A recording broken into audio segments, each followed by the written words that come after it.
Jangan-jangan kita melihat kontemporer karena masih terkolonialisasi oleh textbook barat, sehingga kontemporer itu yang minimalis, yang konseptual, yang ini, yang itu, sehingga IDF seperti eksklusif terhadap praktek-praktek seperti Didi Nitowo gitu loh. Seni pertunjukan ini adalah sebuah ekosistem yang menarik untuk kita jalani bersama gitu. Jadi to see the world or to have the world coming to us itu lewat budaya dan seni pertunjukan, saya rasa salah satu yang paling penting dari budaya Indonesia yang besar ini. Iya, dana emang selalu hal yang paling jadi tantangan besar, tapi menurut aku di Indonesia itu modal yang sangat juga besar dan gak bisa tergantikan oleh uang sebesar apapun adalah modal-modal kapital sosial dan kulturnya gitu loh. Dimana ya udah, kalau kita bikin teater it's called a communal work, kita gotong royong. You know, theater is not a building, it's literally a community gitu. Karena nggak bisa satu orang bikin teater sendiri gitu. Selamat datang kembali di Jalin Talks bersama saya Hilmar Farid. Hari ini kita kedatangan dua tamu istimewa, orang-orang yang sangat berperan di dalam dunia tari kontemporer Indonesia. Yang pertama Mbak Ratri Anindya Jati. Beliau ini adalah direktur dari Indonesian Dance Festival dan juga sudah membawa tari kontemporer Indonesia ke berbagai pelosok dunia. Yang kedua, the one and only Rama Suprapto, yang sudah malang melintang di dunia tari, seni pertunjukan, dan banyak sekali ide-idenya tentang dunia kesenian kita. Terima kasih Mbak Ratri, juga Mas Rama, sudah bergabung di Jalin Talks. Saya mau mulai dari Indonesian Dance Festival, karena bulan November ini akan jadi perhelatan yang penting. Boleh cerita nggak Pak, Mbak Ratri? Awal mulanya kapan sih sebenarnya dimulai gitu, dan sekarang ini? Oke. Jadi Indonesian Dance Festival itu, Bang Faya pasti udah tahu, itu festival tari kontemporer berskala internasional yang didirikan tahun 92, dan para co-foundersnya adalah dosen-dosen tari dan juga seniman tari yang terafiliasi dengan Institut Kesenian Jakarta. Nah, mereka itu sebetulnya waktu itu cita-citanya mengisi kekosongan akan tidak adanya platform yang bisa mempertunjukkan karya-karya dari emerging choreographers Indonesia gitu. Jadi itu ide awalnya, kemudian pelan-pelan berlanjut, ya tiba-tiba sudah 30 tahun aja. Dan sebenarnya jadi festival tari kontemporer internasional terlanggeng di Asia Tenggara. Di Asia Tenggara gitu. Dan kalau tadi bilang emerging, artinya nih teman-teman yang masih merintis. Muda, ya. Siapa-siapa yang kalau boleh tahu gitu yang kemudian muncul ya dari platform ini? Oh ya, misalnya seperti Mas Eko Suprianto, Uni Hartati, Jeko Siompo, itu teman-teman yang senior aku juga yang dulu merupakan emerging choreographers yang awal-awalnya juga menampilkan karyanya di IDF. Kemudian karena IDF juga berfungsi sebagai launching pad untuk karya beliau-beliau tersebut. Lalu dan karena IDF satu-satunya di Asia Tenggara, jadi banyak dilirik oleh kolega-kolega internasional yang punya platform masing-masing di negaranya. Kemudian karya-karya Mas Eko, Jeko, dan Uni Tati seperti dia terbang ke luar negeri gitu, dipresentasikan di sana. Terus nanti mungkin beberapa tahun kemudian IDF mementaskan lagi, karena memang building relationship antara IDF dan seniman itu juga sangat penting gitu. Tapi itu beberapa contoh. Kalau tadi dibilang terlanggeng di Asia Tenggara gitu, sebenarnya tempat kita Indonesia ini di pentas internasional tuh kayak apa sih gitu? Karena kalau misalnya sekarang kita ngomong, Mas Rama juga tentu tahu, Esplanade, semua mau pertunjukannya pergi ke sana. Tapi di kita sendiri nih tempatnya di dalam peta itu di sebelah mana ya?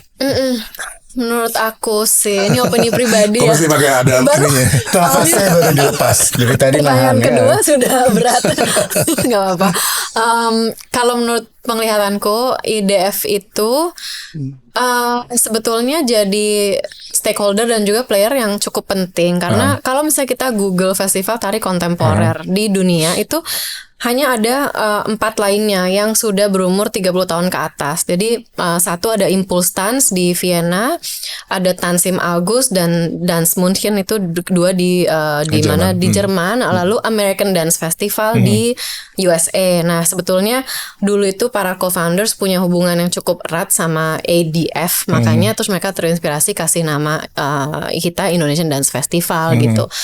Nah, terus over the years tuh, dulu waktu aku masih magang, masih jadi asisten produksi di festival ini, aku notice banyak pertemuan-pertemuan asosiasi tari internasional yang kemudian membuat meetingnya di IDF seperti World Dance Association atau IETM itu International European Theatre Meeting. Kemudian mereka dengan sengaja hadir di IDF untuk lihat apa karya-karya Indonesia dan Asia Tenggara. Terus berbagai kolega internasional ini datang dan mereka semacam quote-unquote belanja atau mempelajari konteks kita. Terus kemudian yang mana yang bisa dibawa touring ke platform mereka. Begitu. Jadi sebenarnya posisinya cukup penting, dan contohnya yang bikin excited juga tahun ini. Karena kita setelah pandemi itu internasionalisme dalam seni pertunjukan seperti bangun kembali gitu Bang. Jadi ada sekitar 30-an pelaku seniman, koreografer, dan juga kurator, programmer yang nggak kita undang. Maksudnya kita tidak memfasilitasi apa-apa, tapi mereka approach kita bilang, Ratri gue mau datang, saya mau datang gitu. Up to sampai kemarin hamin seminggu tuh masih ada yang tiba-tiba bilang saya mau datang gitu. Jadi ini tampaknya kali ini akan ramai lagi tamu-tamu internasionalnya gitu. Mas Rama akan terlibat kelihatannya dari segi artistik, rencananya apa nih? Iya, lebih aku kita ngobrol Rati kemarin di CNN. Iya. Sebenarnya saya bikin untuk opening aja sama Uda Beni. Namanya Bisik Tiga Negeri, Bisik Tiga Bumi. Itu dari Bangka Belitung, dari Ternate dan Minang, itu membuat sebuah pembukaan opening dance performance di luar yang mengajak banyak orang untuk melihat lebih dalam proses ini. Dan aku di sini sangat excited karena belajar banyak ya. Kalau kita udah ngomongin budaya-budaya dari daerah tuh kan kayak very sexy gitu. Apalagi kita bisa combine ini menjadi suara-suara yang mengundang orang gitu ya. Jadi memang step-stepnya dari kegelisahan, jawaban dari kegelisahan mencapai sebuah tempat perdamaian. Itu adalah proses yang kita sama-sama bikin. Dan karena bahasa tubuhnya beda, untuk kita taruh di satu tempat yang terbuka itu sangat menarik dan akan dibawa ke dalam, yang dimana di dalam juga Mas Didi Nunitawa akan buka sebuah pagelarannya juga di situ, dan juga nanti Ratri akan buka sebagai resminya IDF gitu. Nah, nambahin tadi betapa ini akan menjadi perkumpulan banyak orang. Saya rasa kita perlu banget kayak IDF yang lebih besar lagi dengan tempat yang lebih permanen. Karena disitulah akan menjadi showcase buat anak-anak muda generasi sekarang melihat seni pertunjukan ini adalah sebuah ekosistem yang menarik untuk kita jalani bersama gitu. Jadi to see the world or to have the world coming to us itu lewat budaya dan seni pertunjukan. Saya rasa salah satu yang paling penting dari budaya Indonesia yang besar ini. Tapi kalau lihat, saya lihat beberapa kali ya, IDF itu menampilkan banyak karya, kita sebutnya tari kontemporer. Tapi kalau lihat kan basisnya di tradisi kuat sekali ya. Maksudnya kayak berakar ya. Itu ini soal pengertian ya, karena kalau misalnya kita lihat di luar dance theater dan segala macam itu kan memang betul-betul kayak unsur modernnya itu sangat menonjol gitu. Indonesia ini kayaknya punya sesuatu yang spesifik gitu. Atau komentarnya gimana? Kalau dari aku lihat aku kan belajar banyak juga di luar ya, ngerti bahwa kalau di luar itu semua sistematis, semua pelajaran. Jadi sainsnya tuh kuat. Baru kita masuk ke dunia kontemporernya. Jadi basic groundnya kuat. Nah, kalau kita justru karena kita folklore ya, rakyat, jadi banyak sekali kebebasan. Nah, kadang-kadang advantage sama disadvantage di situ untuk kita bawa itu ke dunia luar, karena orang luar itu pengen banget dapatnya itu lebih sistematis. Walaupun mereka tahu ini datangnya dari seni tradisi yang kuat. Jadi saya rasa pendidikan perlu untuk penari atau seniman atau budayawan daerah itu mengerti apa yang di luar ada, supaya mereka juga mempelajari dan mengcombine itu dengan baik. Saya rasa kita banyak kok anak-anak yang talented, mereka Mas Eko gitu kan, setelah dari luar dia balik sini kan dia bisa membuat nuansa internasionalnya dari si tradisi gitu. Dan ini yang saya juga lihat dari Bob Wilson waktu laga Ligo. Jadi dia basically dia cuma bilang, oh keluarin aja Indonesianya. Saya nanti jadi painternya, saya melukisnya. Nah melukisnya itu dengan lighting, dengan struktur barat dan segala macam. Tapi isinya ya Bugis gitu. Jadi memang kita harus belajar itunya. Jadi ada so many fundamental yang kita harus belajar lagi. Dan saya rasa IDF akan menjadi platformnya ke sana. Kalau memang ini dibuat sebuah tempat untuk belajar. Jadi banyak banget yang kita bisa pelajari di sini. Cuman memang saya lagi mikir ini Pak, kedepannya memang harus ada sebuah science program apa itu ya, ilmu pengetahuan yang membawa orang-orang dari luar untuk berbicara banyak tentang si ekosistem ini, style yang ada di luar. Belajar aja mereka, kebuka aja. Jadi begitu mereka mengeluarkan suara atau apa, tidak terlalu brutal tapi masih bisa dikontrol dengan baik gitu. Itu sih saya rasa. Mbak Ratri, kalau misalnya negara penjelasan Mas Rama ini kan tadi mengambil pengalaman Ilagaligo itu bahannya dari kita gitu ya, gerak, bunyi dan seterusnya, kostum dan itu ya. Tetapi ini ada yang menggambar yang memiliki science untuk itu. Pada akhirnya kan kita bicara begitu banyaknya komponen kan dalam satu pertunjukan yang kita lihat itu. Pertanyaan aja dari pengalaman Mbak Ratri, selama ini Mbak Ratri juga terlibat dalam banyak produksi, melihat sendiri ya institusi pendidikan kita, kita ada di mana sih dalam urusan pengembangan ekosistem gitu ya, mana yang sekarang ini dirasa masih sangat perlu dikembangkan, mana yang katakanlah udah lumayan deh gitu ya, kita udah punya landasan yang cukup kuat gitu. Sebenarnya nafas lagi. aku kebawa nih menafasnya ikut tarik napas gitu. Episode ini judulnya menghela napas, tarik kontemporer. Karena jawabannya panjang dan lebar. Juga bagus kan, liquid tanah ini kan kerasa liquidnya gitu kan. Ketika tanah napas nih kerasa. Nanti kita ke situ juga ya Bang.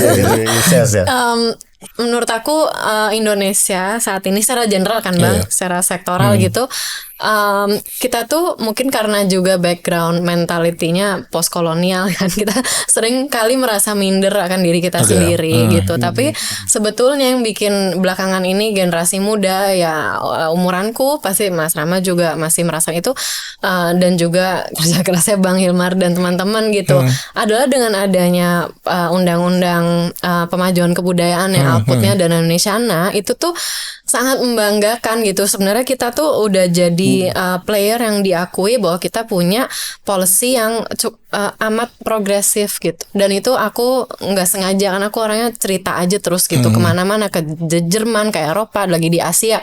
Aku selalu cerita Indonesia tuh sekarang punya program ini. Jadi teman-teman kalau mau bikin koproduksi, co-commission atau ngundang kolega Indonesia itu sekarang ada fasilitasinya. Iya, sudah, kita tuh sekarang sudah nggak se-difficult itulah gitu. Karena memang komplain atau feedback dari teman-teman internasional tuh mereka selalu ingin banget ada kontak, ada exchange of knowledge sama Indonesia, karena tadi kekayaan Indonesia yang segitunya.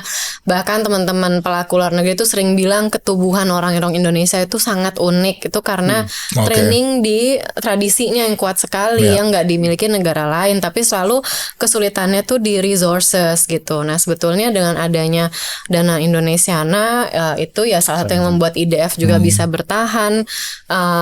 Kita jadi punya kebanggaan dan percaya bahwa sebenarnya kita tuh bisa memajukan sektor seni dan budaya gitu.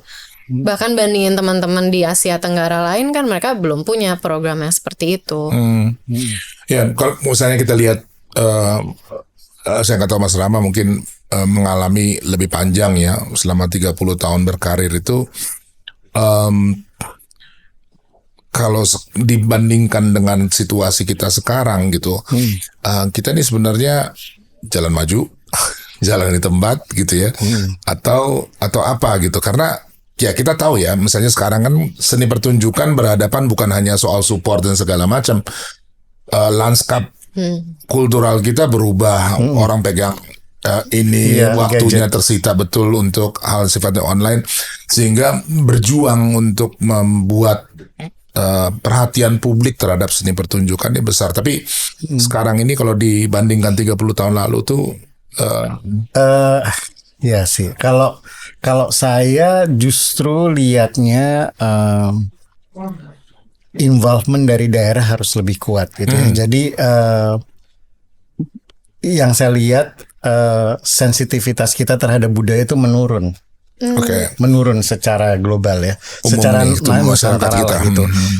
Tidak memprioritaskan budaya itu sebagai core-nya gitu ya. Padahal budaya itu luar biasa. Makanya yang tadi Ratri bilang kenapa orang luar tuh melihat kita punya kekuatan luar biasa. Saya perlu ada sebuah involvement dari luar. Kan orang kita kalau udah bilang, udah premier di Iya, Singapura tuh oke banget loh secara reviewnya. Padahal dimanapun juga bagus kalau memang kita serius gitu. Nah, involvement dari luar ini kita exchange aja lebih bagus dengan kayak IDF dibuka lagi lebih lebar karena pengetahuan tentang itu harus kita buka lagi karena memang yang saya rasa jembatan untuk keluarnya kita kurang. Mungkin lack of language ya atau pemahaman bahasa yang lebih dalam. Nah, bahasa seni pertunjukan agak beda ya. Nggak cuman bahasa kita ngomong, Bahasa cuman tubuh. ya nggak konsep yang iya, iya. benar-benar yang bisa bercerita tentang storytelling itu kita kurang. Kurang kita mengerti bahwa storytelling is actually the key of any engagement dalam budaya gitu. Jadi itu yang kita perlu banget Pak. Jadi yang saya lihat apakah kita jalan di tempat mundur atau ke depan, saya rasa for the past 5 years kan memang udah banyak pemajuan dari budaya. Tapi apakah itu merata ya kan? Nah, Bapak lihat waktu saya bikin di Jambi, ingat ya di tengah-tengah hutan karet kita bikin sebuah pagelaran musikal gitu dan mereka ya daerah itu datang semua. Saya cuma lihat betapa mereka itu haus dengan seni pertunjukan yang dipoles dengan pemajuan ada multimedia, lighting dan kostum. Mereka tuh terbiasa nggak ada kayak gitu. Jadi kayak tari-tarian daerah biasa dan mereka nggak terchallenge. Setelah kita bikin itu, mereka pas adegan terakhir semua pada nangis di pinggir panggung tuh kayak oh my god this is gonna be the last. Tapi kan bukan itu yang kita mau. Kita mau continuation of that gitu ya. Dan yang waktu itu kita bikin itu sebuah pembukaan sebenarnya Pak, bahwa perjalanan ini kekuatan satu. Setiap daerah diberikan percaya dirinya tentang budayanya, tapi kita masukin input-input tentang vocabulary performing arts yang ada global, yang di-accept di global. Cuman itu aja, kita nggak tahu rumusannya. Mungkin kalau matematik 1 tambah 1 2, semua orang tahu. Tapi in general budaya nggak ke situ. Dan budaya punya rumusannya gitu. Jadi memang kalau kita di luar kamu bisa lihat kan, skenografinya harus benar, ya kan. Terus ada storytelling yang kuat. Nah, berapa lama kayak gitu-gitu? Apakah ini opera? Apakah ini folklore? Ya kan? Kayak gitu-gitunya tuh cukup jelas dan saya rasa itu sih PR kita masih banyak Pak. Saya terus terang aja pengen sekali punya cita-cita kita mulainya dari anak-anak. Gitu. Jadi mereka program anak-anak, Ratri mungkin IDF punya program namanya IDF Junior gitu ya. Just work with the kids gitu, yang mereka melihat bahwa budaya itu nggak cuman yang kita lihat di TV atau diceritain orang, tapi budaya itu come to your home. Dan lebih baik lagi kalau misalnya kita orang Minang berbicara tentang padusi gitu kan. Terus dia padusi is actually coming from my grandma gitu kan. Jadi kayak gitu tuh harus diolah lagi dan memang kekuatan kita harusnya di storytelling. Jadi storytelling, literasi ya, jadi masuk ke situ. Jadi memang literasi budaya saya pengen banget itu menjadi program kita ke depan Pak, buat anak-anak. Iya, setuju sekali dan pertanyaan saya sebenarnya soal maju mundur ini bukan apa, tapi misalnya teman-teman teater gitu ya, keluhannya juga begitu. Penonton teater sekarang terbatas sekali gitu ya. Jadi kalau mereka main bisa produksi 2-3 hari itu udah bersyukur banget kalau misalnya mereka bisa bertahan selama itu ya. Dan alasannya memang bukan hanya karena kekurangan sumber daya dan segala macam gitu ya. Ya tadi ya, generasi orang yang menonton seni pertunjukan juga berkurang gitu ya. Dan Masa sih Bang? Benar itu ya, benar ya. Jumlah orang ya, gitu. orang yang mau menyediakan waktu pergi untuk nonton. Ya kita jelas punya sejumlah orang yang Pasti akan terus pergi, ya itu ada. Tetapi secara umum masyarakat kita ya karena nggak pernah bersentuhan kan. Tapi kok pengalamanku opposite ya dari tahun 2022 itu sejak pandemi. Jadi memang dulu waktu up to 5 years ago gitulah, pelaksanaan IDF yang sebelum pandemi mungkin tahun 2016-18 itu memang kita masih mati-matian mendatangkan audience sampai ngundangin siswa-siswi sekolah gitu-gitu ya. Karena undang penonton IDF tuh lo lagi lah gitu. Kita udah tahu siapa yang akan datang dan sekarang, itu kan sebagian kecil. Nah, 2020 IDF bikin festival online yang amat menyedihkan karena kan jadi nggak kerasa exchange of energi ya gitu-gitu. Kita semua tahu. Nah, 2022 itu penonton IDF tuh bener-bener regenerasi juga sampai to the point tuh ada kayak switch in the mindset gitu loh. Sampai bingung kita karena ada anak-anak yang bertanya misalnya gini, dulu kan kita karena kultur orang Indonesia menonton seni pertunjukan kan juga geserannya banyak tuh.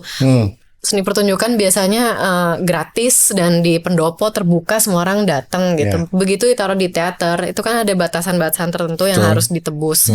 Misalnya masuk ke gated community, terus bayar atau enggak gitu. Jadi emang itu agak eksklusif jadinya ada barrier, banyak barrier. Nah, tapi terus kita berusaha ngajarin gitu. Kalau misalnya lu jangan keluarin HP dong gitu tuh nggak sopan, nggak boleh foto-foto. Dulu tuh kerjaan aku tuh jadi asisten produksi di IDF kayak gitu terus kayak berusaha mengedukasi publik gimana cara menonton seni pertunjukan. Tapi 2022 sejak zamannya semua orang kan beralih ke gadget karena pandemi.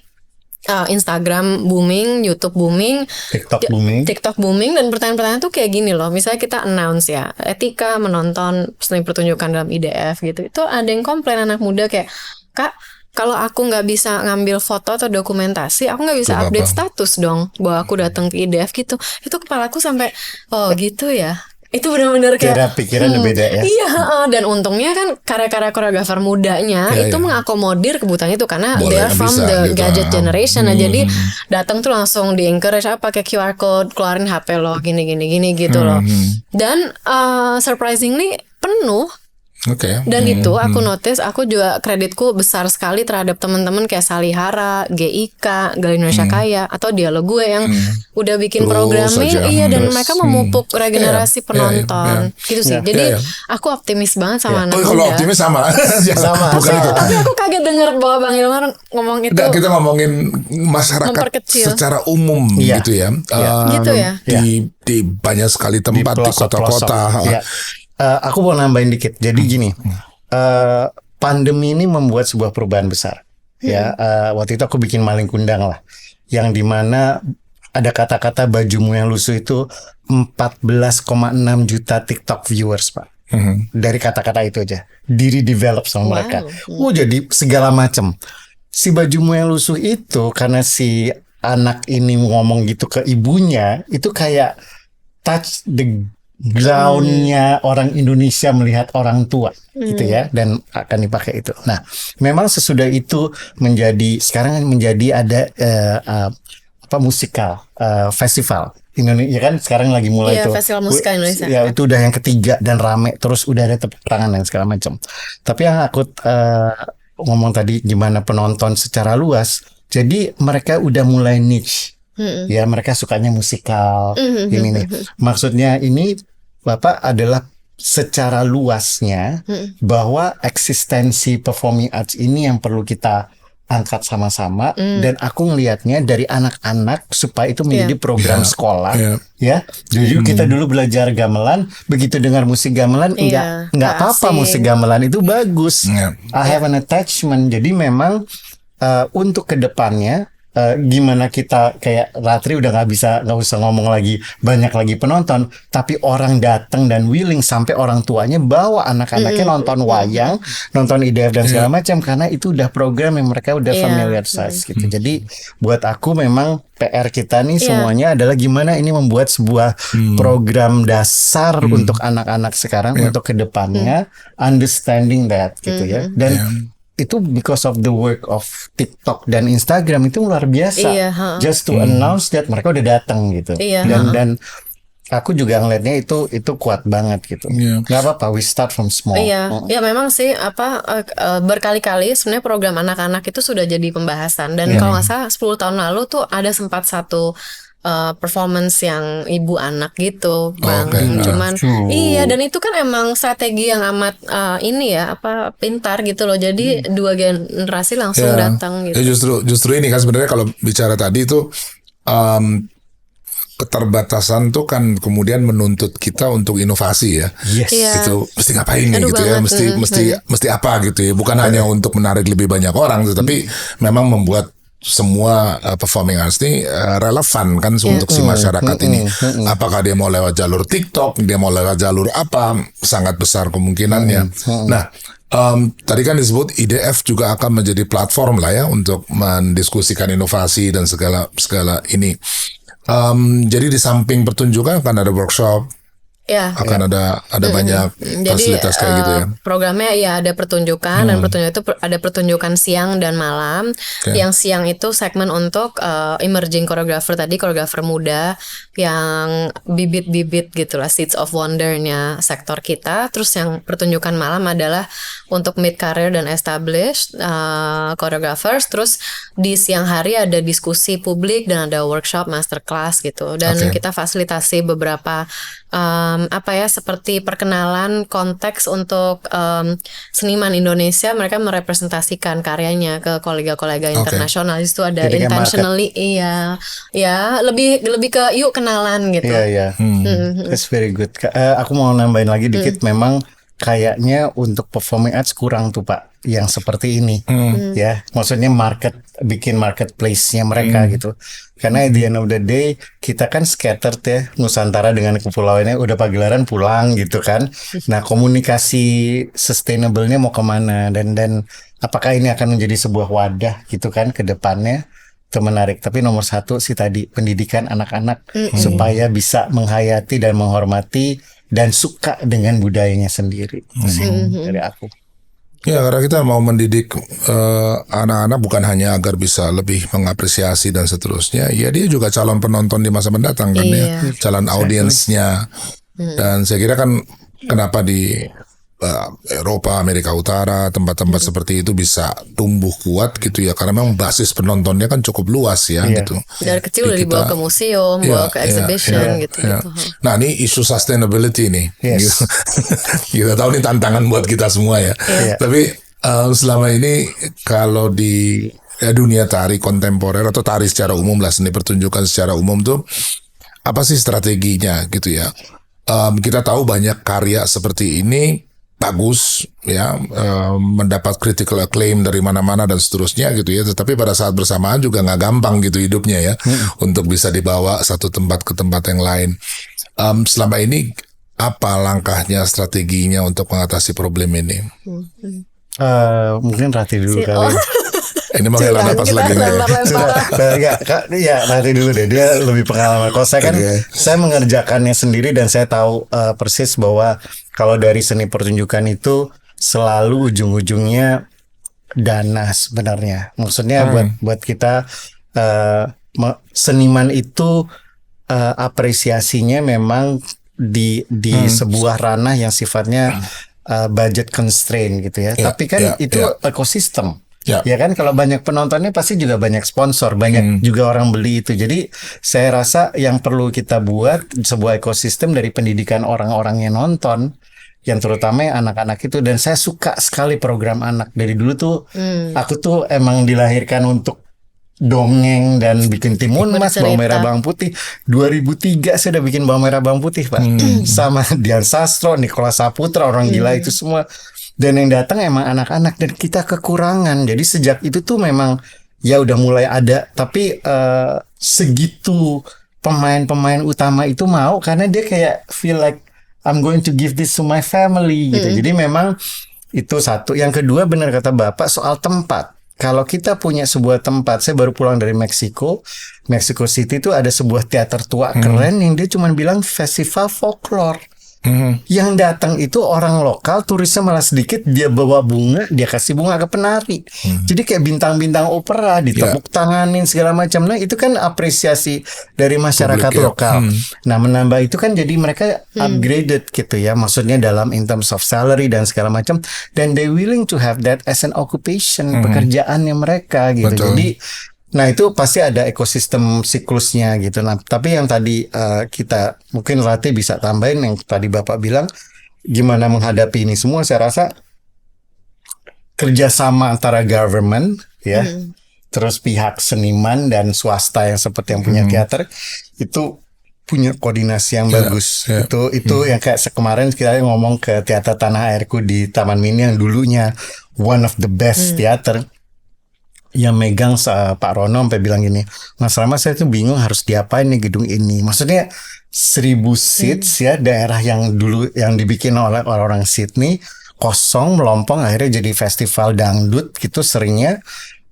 Yang saya sedih justru kita sebagai seniman ini kan harusnya rumah kita gitu. Jadi saya berusaha banget pengen punya sebuah teater yang dimana mungkin jadi rumahnya IDF ya, kalau kayak Juilliard School of Arts gitu di New York, yang dimana New York City Ballet punya rumah di situ ya kan, segala macam ada di situ. Nah memang konsentrasi itu kurang ada. Jadi yang tadi Bapak bilang apakah itu akan menjadi sekarang kayak gimana dan kedepannya gimana, kita juga susah mempredik kalau memang itu tidak ada sebuah kerjasama gitu. Jadi memang we always look up di luar, oh ini bagus itu karena mereka udah build itu sejak lama. Nggak usah jauh-jauh, Playbill misalnya, buku tentang acara. Consistently Playbill itu sebuah desain yang sama. Mau siapapun yang masuk Broadway itu. Terus kita punya karakter, kita tahu sponsornya siapa aja. Terus ada Variety as a newspaper yang diomongin hanya untuk seni. Critics mereka punya orang-orang benar. New York Times selalu punya critics yang benar. Nah aku selalu lihat itu, belajar cuman gini, kok kita nggak ada ya sayangnya, karena justru kita sebagai seniman makin kita dikritik sebenarnya itu bikin kita lebih maju. Karena dari pandangan yang beda, dari point of view yang beda gitu. Jadi ini sebuah sinergi besar sih Pak. Pertanyaan tadi susah dijawab dari satu sistem, tapi saya suka banget kita mulainya dari generasi penerus, dari anak-anak. Kita build, kita bikin mereka senang banget. Kayak gimana lihat Korea sekarang gitu kan, berapa puluh tahun mereka create, 30 tahun. K-pop dan K-drama itu. Jadi apakah kita akan create K-popnya, maksudnya musik-musik dari Papua aja udah bisa jadi sebuah genre yang gila gitu kan. Nah itu bisa masuk dari situ. Tapi memang ini PR kita semua sih. Makanya waktu Ratri ngajak aku langsung jump in, karena it's not because of ini. Cuman aku pengen kalau kita punya kesempatan berbuat sesuatu sesimpel cuman 15 menit gitu ya, tapi meramu budaya yang beda-beda, itu kan sebuah pembukaan sebenarnya, an openers gitu ya untuk kedepannya. Jadi Insya Allah nanti kita terus-terusan, Ratri, aku akan push kamu yang di anak-anak ya. Let you do ya. Ditagih nanti ya. Aku akan tagih karena buat aku anak-anak is been my dream all the time gitu. Programku selalu anak-anak.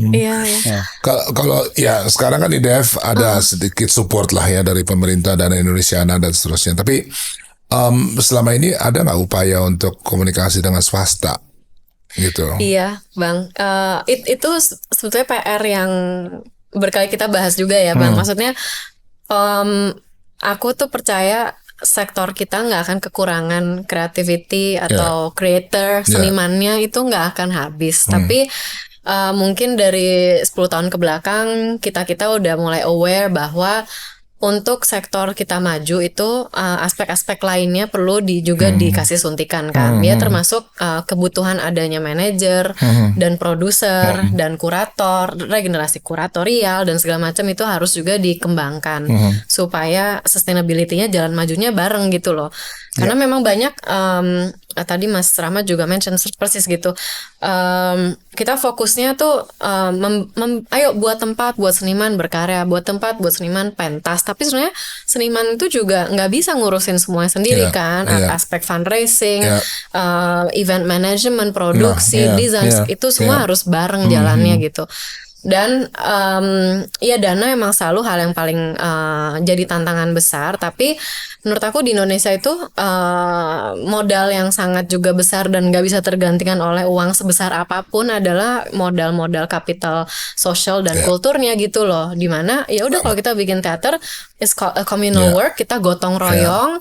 Theater is not a building, it's literally a community gitu. Karena nggak bisa satu orang bikin teater sendiri gitu, itu nggak bisa. Dan dari segi funding juga kita berupaya terus gitu. Sekarang sudah ada partnership yang penting banget dari federal government, dari Dana Indonesia. Dan tentunya sekarang upaya yang paling besar adalah menumbuhkan sektor filantropis dari swasta, dari berbagai perusahaan, yang itu menurut aku masih perlu banget kita bentuk bersama. Tapi kalau misalnya sekarang kita bicara soal pengembangan ya seni pertunjukan ini sebagai memiliki dimensi ekonomi.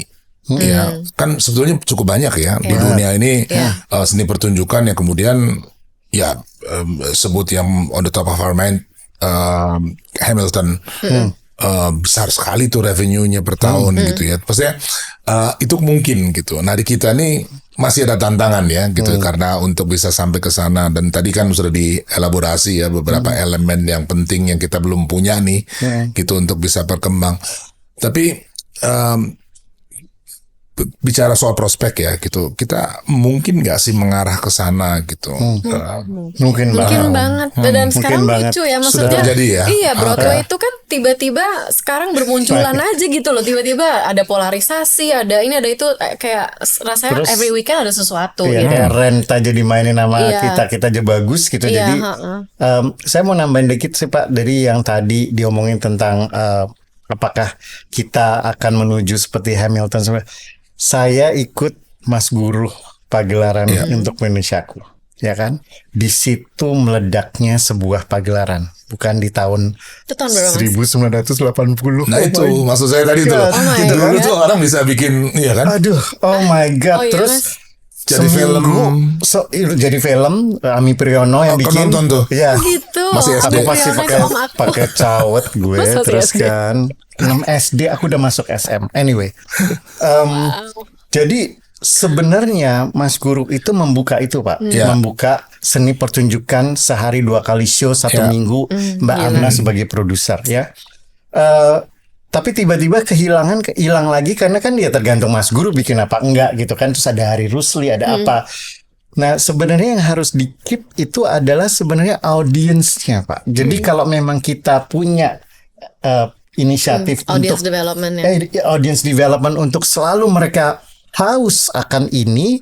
Jadi yang tadi saya bilang ada playbill ya kan sebagai mediator, terus itu di keep up terus, itu akan menjadi sebuah Broadway West End design gitu yang dimana ada permanent teater gitu. Nah tadi kayak kamu bilang gitu, dulu kita harus ngundang orang untuk nonton. Why not? Kalau memang itu kita bikin ya kan, kita undang gratis gitu untuk mereka appreciate, tapi at the end of the day mereka pulang bisa chip in, taruh duit. Tadi bagus pagelaran aku titip 10.000 ya, 50.000 mulainya dari my situ. Appreciation itu. Dan yang siapa yang ngasih duit itu? Anak-anak. Kalau anak-anak tuh paling seru Pak. Saya selama ini kalau bikin timun mas gitu-gitu, gue di belakang ngeliatin anak-anak, siapa yang keluar, yang nggak ada yang keluar, oke, I'm good. Gitu. Soalnya anak-anak itu nangis minta pulang kalau mereka nggak suka. But if they stay, orang tuanya stay gitu kan. Nah, apa yang mereka dapetin biasanya keluar langsung nyanyi lagu yang tadi mereka dengerin. Nah, itu karena pengalaman aku. Tapi memang appreciation kami dari anak-anak yang sifatnya volunteer ya, mereka kasih di sebuah amplop. Lihat nasinya. Tapi ini sih Bang, kalau boleh nambah sedikit kan kalau kita Indonesian Dance Festival ya, maksudnya yang genre tarinya tuh kontemporer, itu emang udah paling sulit sih gitu untuk diterangkan sebenarnya apa itu. Memang patron-patron itu perlu merasakan langsung dulu, baru sedikit demi sedikit bisa ada pemahaman gitu betapa krusialnya sebenarnya medium tari itu bisa merefleksikan kehidupan dan isu-isu politik, budaya, sosial yang sulit dibahas di ruang-ruang publik bahkan gitu. Nah, cuman Jadi biasanya kalau kita, misal aku approach pihak swasta, individu gitu yang pengen di prospek jadi patron, itu memang mentok-mentoknya bilang bikin dong Rat, IDF tuh kayak Broadway harusnya gitu. Tapi sebetulnya ya itu jadi standar gitu kan. Apalagi kan itu suatu genre, tapi di Amerika pun yang ekosistem Broadway yang udah terbentuk kan, mereka tuh juga ratusan Broadway yang flop gitu loh. Itu mereka yang berjuang, yang suka nggak dilihat kan bagian itu. Yang sukses ya Hamilton, Lion King yang gitu-gitu. Itu aja gitu. Siapa tuh ya. Tapi aku rasa education sih number one ya. Iya, Jadi ya itu dari kecil dibawa Mas. untuk mengerti menarik banget sih Pak memang kalau kita bikin gerakan sama anak-anak itu, karena anak-anak itu they play it. Aku pernah bikin festival dongeng, ini lucu banget nih zamannya pandemi.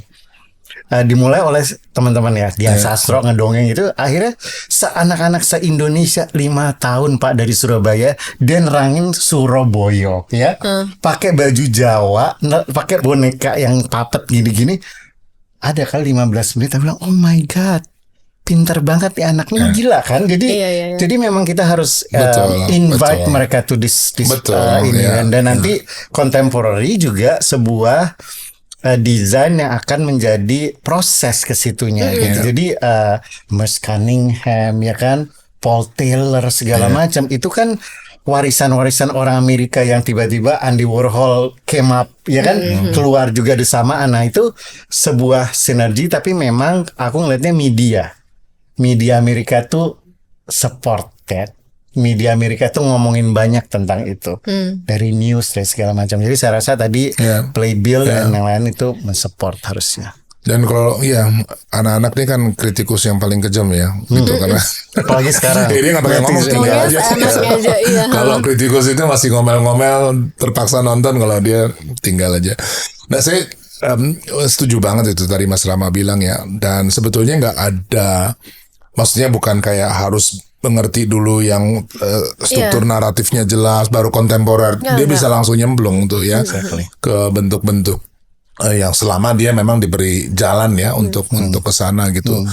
Nah, balik soal sustainability ya, saya kira sekarang ini sudah mulai ya bermunculan beberapa ya orang seperti Eko udah bisa bawa keliling, ada tour dan segala macam gitu ya. Dan apresiasi dari publik di luar juga cukup besar gitu ya. Jadi kan sebenarnya kayak bicara tentang prospek, kemungkinannya ada gitu. Nah, tapi tantangan terbesarnya itu apa? Kita cerita. Kalau bentuk kan sepertinya apresiasi macam-macam ini ekspresi orang bisa terima ya. Tapi yang membedakan satu ini berhasil, satu ini enggak gitu ya. Nah, itu apa sih gitu? Ya ini untuk orang awam ya. Kalau untuk pengen tahu gitu, apa sih tontonan yang akan berhasil gitu dalam secara komersial gitu. Ya. Kak, aku sedikit ngomongnya. Jadi kalau dari aku kita ini mau bawa nama siapa? Begitu kita ngomong Indonesia, orang luar tuh keluarnya ada this indigenous artnya ya kan, tradisi yang luar biasa gitu. Jadi makanya waktu Laga Ligo atau kemarin Hayati Panji itu mereka langsung ngerasa sexiness-nya dari cerita. Nah begitu mereka masuk, mereka mendengar dari saya cuman satu Pak, kita waktu di Qatar itu kan ada library yang luar biasa bagus ya. Terus saya juga selalu kepikiran kita nih kekurangan library yang arts gitu ya, yang juga connected to all the libraries in the world gitu, karena anak-anak sekarang itu berbicaranya tentang banyak tentang cerita yang mereka cari sourcesnya, is it valid or not. Jadi buat saya untuk kedepannya kalau memang kita Indonesia mau berkembang lebih jauh, kita mulai dari literasinya, ya literasi yang nanti bisa menjadi film, menjadi dokumenter, menjadi apa. Nah, Shakespeare itu kan nggak kalah dengan Panji Skartaji kita gitu, Romeo and Juliet-nya gitu kan. Nah, tapi kan kita kekurangan gitu. Jadi gini, are we going to talk about traditional or we gonna talk about contemporary gitu kan? Tapi kalau memang kita pengen merajah keluar, apa problemnya? Translation. Jadi mereka itu kekurangannya adalah mengerti isi dari poetic desain kita gitu kan, kita very poetic gitu. Nah itu Pak, jadi kayak mencari, kitanya harus smart to find a way gimana caranya global viewers atau global audience tuh looking for storytelling. Itu aja. Nah, I'm very optimistic karena kalau kita ngomongin Batak ya kan, kita Minahasa, kita ngomongin ya Bugis lah dan segala macam. Waduh, banyak banget. Dan harus kita translate banyak ke cerita dan kita kekurangan banget Pak buku ya. Maksudnya aku kalau ngelihat buku buku-buku Indonesia itu kita more into craft ya sekarang batik ini tapi begitu ada story jarang ada yang keluarin. Tapi sebetulnya Mas Rama ini juga menjawab salah satu hal yang I think dari teman-teman kita maupun kita pun, aku pun sendiri gitu, lack of documenting, lack of writing, lack of recording, arsip gitu loh Bang. Arsip ya. Dan sedangkan karena budaya kita kan lebih lisan ya, verbal dan lisan. Tapi kayak teman-teman yang di Eropa gitu, kemarin aku baru berkunjung ke Tanzmesse itu di Düsseldorf, lalu tentunya kita dibawa ke Wuppertal tempatnya Pina Bausch dan dikasih lihat arsipnya beliau.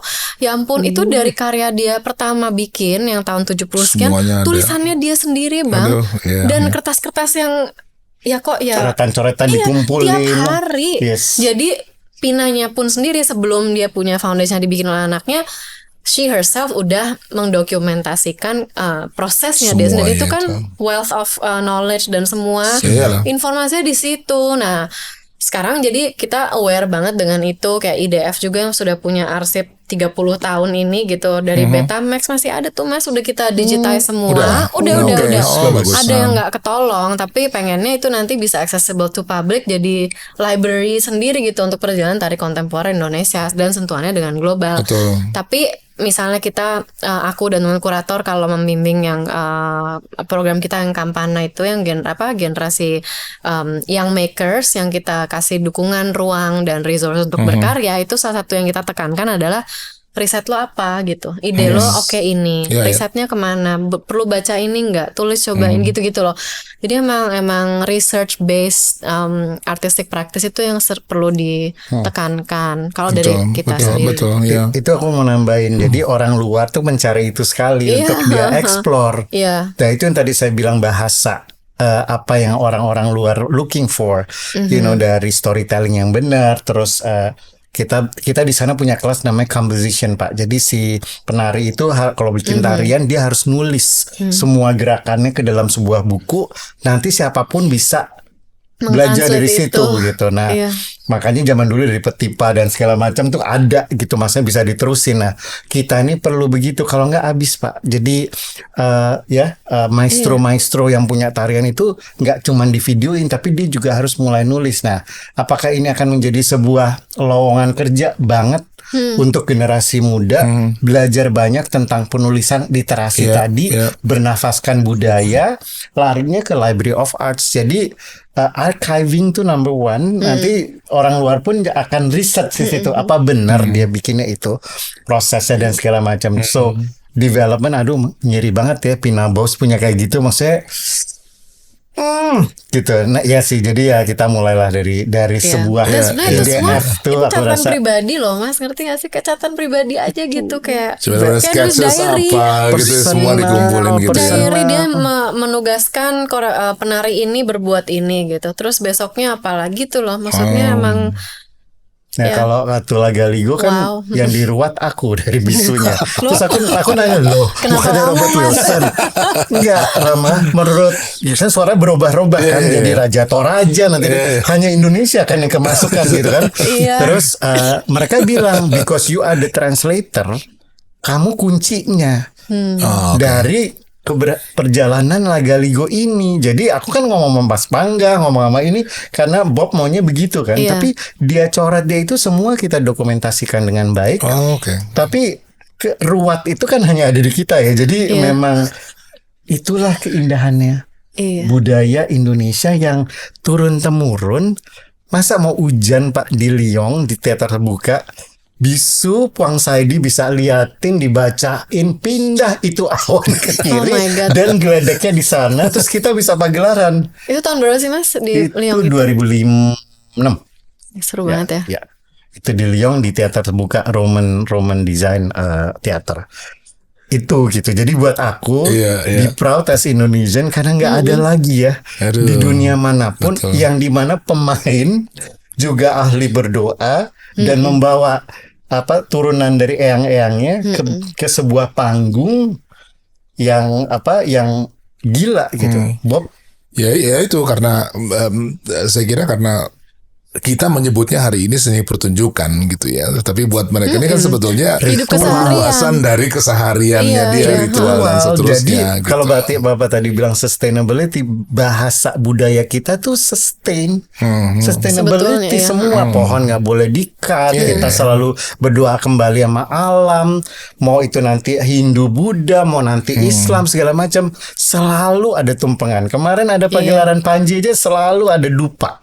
Gitu, belum maestro kita ya Pak waktu itu panggung itu kayak wow, kita dibikin lebih gila lagi. Nah itu aku rasa yang tadi kamu bilang, kenapa orang asing lihat Indonesia sangat spesial karena our tradition is not only a tradition, it's way of life gitu. Jadi itu yang tempat lain nggak ada. Makanya kalau saya rasa Indonesia will be saving the world, ya bisa karena dari jamu, dari makanan kita kan luar biasa. Iya. Itu sih.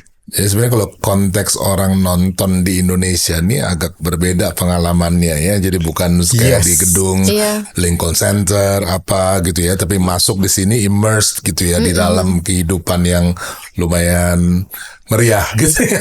Pak, jadi waktu di New York, Lincoln Center, Robert Wilson manggil aku. Kamu bilang sama Puang Saidi, doa awalnya, kan itu ada 5. Balkoninya kan tingginya sekali kan. Bacain doa ke semuanya. 1. Kalau mereka tidak mau ikutan dalam perjalanan ini, keluarlah sekarang. Tapi kalau mereka mau, mereka stay dalam 3 jam ini. Kelar Pak, dibacain bener. Jadi gak ada yang keluar. We're talking about thousands of people coming into the room. Enggak, maksudnya mantra. Ya, mantra kita itu adalah doa. Doa kita itu buat manusia. Kita nggak mungkin dong nonton Swan Lake terus mesmerized by that gitu. Ritual itu tuh yang aku sampai geleng-geleng kepala. Dan Bob kan orang Indonesia banget ya. Saudara orangnya bule aja, tapi dia tuh dalamnya udah Indonesia banget. Happen to be gitu ya. Nah kita banyak orang-orang kayak gitu. Maksudku ke depannya kalau memang Indonesia ini mau berkembang lebih baik, ya Juliet Tamer, ada Robert Wilson, ada siapa lagi orang-orang luar yang cinta banget Indonesia. Mereka bisa menjadi duta kita Pak untuk membicarakan tentang budaya Indonesia yang dimana levelnya beda. Terus ya. Iya. Benar sih. Balik IDF konsepnya tahun ini apa nih? Tema. Iya, temanya judulnya Liquid Ranah. Nah, perbedaannya sejak ini kan edisi aku kedua sebagai direktur. Waktu 2022 itu kita riset dulu, ngobrol sama berbagai pakar karena kita suka dengan tema rasa. Apa sih sebenarnya rasa untuk budaya Jawa, budaya Minangkabau. Terus kita meramu curatorial statement, baru kita mengkurasi. Nah, cuman tahun ini aku usulkan ke para kurator. Kita ada 4 kuratornya, Mbak Linda Agnesia, Nia Agustina, Arco Rens dari Belgia, dan Riverlyn dari Taiwan. Aku bilang coba kita diputar balik gitu. Kita kurasi dulu, baru dari situ benang merah dan apa sih kita meramu sebenarnya apa yang seniman-seniman ini ekspresikan kali ini gitu. Nah, kebetulan aku juga waktu itu bertanya gitu ke teman-teman kurator. Ini ada seniman maestro dan juga cultural iconnya Indonesia itu Om Didi Nitowo. Beliau ini kan ya maestro ya gitu. Kita letakkan di situ memang gitu karena sepak terjangnya beliau di dunia tari, tapi belum pernah masuk ke platform seperti IDF gitu. Kenapakah gitu? Nah, situ ada perdebatan tadi antara kontemporer versus tradisi versus neoklasik. Ya kita ribut sendiri aja lah Bang. Tapi kan sebenarnya kan itu semua liquid bergerak gitu loh. Yeah. Apa sih yang Oke. tradisi waktu Dari itu? sana liquid, ya, ya. Kenapa Om Didi yang melakukan berbagai riset, mentaskan di berbagai skena, skopa, dan di mana beliau hidup itu apa tidak kontemporer? Jangan-jangan kita melihat kontemporer karena masih terkolonialisasi oleh textbook Barat, Siap. sehingga kontemporer Benar. itu yang minimalis, yang konseptual, yang ini, yang itu, sehingga IDF seperti eksklusif terhadap praktek-praktek seperti Didi Nitowo gitu loh. Jadi itu sebetulnya pembukaan kuratorial kita 2 tahun lalu. Setelah banyak ini ya tukar pikiran gitu, akhirnya kita memutuskan kayaknya kali ini tepat dan waktunya gitu kita membuat statement kenapa karya Didi Nitowo yang bagi sebagian besar kita itu bukan kontemporer gitu. Dan itu memang dari terus juga Om Didi itu kan membuka jalan bagi banyak cross gender performer, dancer, dan researcher di Indonesia seperti Mas Rianto lah, Othniel Tasman, sekarang udah banyak ya. Nah dari situ kemudian rasa-rasanya itu memang banyak karya-karya saat ini yang mengeksplor tentang gender issues dan gender politik. Dan ini kan hal-hal yang masih sangat tabu juga kita bahas di openly gitu ya. Nah dari situ ada seniman muda yang Iswara namanya, dia masuk dalam Kampana, grup Kampana. Iswara ini memang aktivis trans feminim artis gitu. Dia terus bercerita risetnya tuh tentang bagaimana hubungan antara tubuh dengan berbagai macam suntikan gitu saat melakukan peralihan hormon dan segala macam gitu. Terus gitu dari Taiwan ada Dashing Theater, itu bercerita juga tentang gender issues tapi basisnya sebenarnya openingnya tuh dari tari tradisi Taiwan yang kemudian dia campur dengan aerial dance, dengan Latin dance, dan ballroom hip hop gitu sebagaimana. Nah terus sebagainya Nah terus dari situ kita ngerasa ini tuh ada yang cair gitu loh. Terus tadinya kita kayak dance itu flux ya, kayak dance moves us gitu. Kita tuh tari itu fluid sekali, bisa membicarakan dan mengangkat berbagai isu yang mungkin kita juga jarang pikirkan atau kita cuma pikirkan sendiri tapi nggak tahu mau ngobrol sama siapa. Nah, terus gimana IDF tuh bisa jadi platform yang menampung itu semua. Maka jadilah kemudian Liquid dan Ranah itu gitu loh. Jadi kita mengajak gimana sih kita melihat tari sebagai medium yang bisa mengangkat isu-isu politik, sosial, budaya ini ke permukaan. Walaupun banyak perbedaan opini tentang isu-isu tersebut ya nggak apa-apa, tapi IDF itu tempat kita bisa membahas itu with due respect gitu. If you agree or disagree ya terserah. What you take from it ya silahkan gitu. Keren. Itu berapa lama tuh proses untuk sampai ke sana tuh? Ini kan kadang-kadang kalau misalnya kita lihat ya orang bikin tema tuh dikiranya itu kan tapi diskusinya masih painful kan kadang-kadang ya gitu untuk bisa sampai ke sana gitu. Mengakomodir 4 pikiran yang berbeda. Terus itu ada intercultural dialogue juga di situ kan. River yang orang Taiwan tinggal di Prancis, Arko yang completely orang Jerman Eropa lah gitu, walaupun dia cinta banget sama Indonesia dan tahu sekali sektor kita gitu. Jadi ya asik sih sebenarnya, itu curatorial discussion yang bikin paling seru sih sebenarnya Bang. Maksudnya semangat, tapi ya lumayan lama, setahun ya prosesnya sampai jadi inilah full gitu ya, wholesome. Mas Rama, project berikut apa? Waduh. IDF dulu. IDF dulu. Ya, seperti biasa kan aku sukanya di anak-anak ya, jadi mungkin educational tentang environment sama anak-anak tuh aku mau jajaki. Tapi kedepannya masih pengen doing my Panji gitu kan.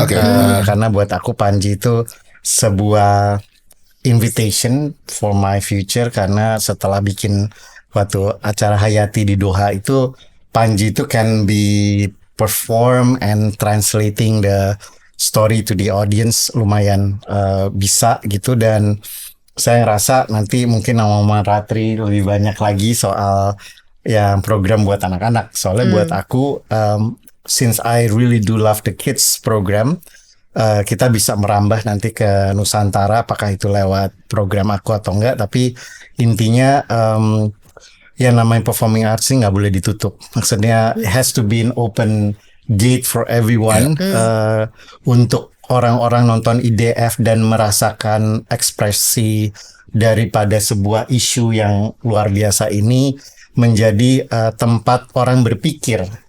Karena disitulah demokrasi aku rasa, dan saya rasa kita harus selalu hand in hand ya, berpegangan tangan, karena saya rasa seniman tuh harus begitu. Kalau enggak nanti sendiri-sendiri malah kita tadi Bapak bilang jalan di tempat, mundur atau maju ke depan gitu. Jadi kita harus saling support.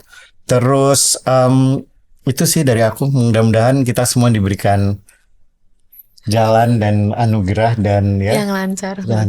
Amin. Mbak Ratri, Mas Rama, terima kasih sekali udah bergabung. Sukses dengan IDF. Bang, Berharap yang promosiin terbaik. dulu dong, datang teman-teman. Oh iya. Nanti penutup nih. Kira ini dia udah sampai situ. Kita nggak tahan soalnya ini sebuah Nggak live. sabar. Oke, terima kasih sudah bergabung di Jalin Talks. Tadi udah dengar pesannya ya. Tanggal 2 November adalah pembukaan dari Indonesian Dance Festival. Diharapkan hadir selama berapa hari? 5 aja sampai 6. Ada 5 hari, siang dan malam terus ada acara. Jadi jangan lupa subscribe akunnya IDF, Indonesian Dance Festival, apa akunnya? Indonesian Dance Festival Indonesian di Dance Instagram. Festival di Instagram, dan tentunya juga jangan lupa subscribe di Jalin Talks. Saya undur diri, terima kasih sudah mengikuti.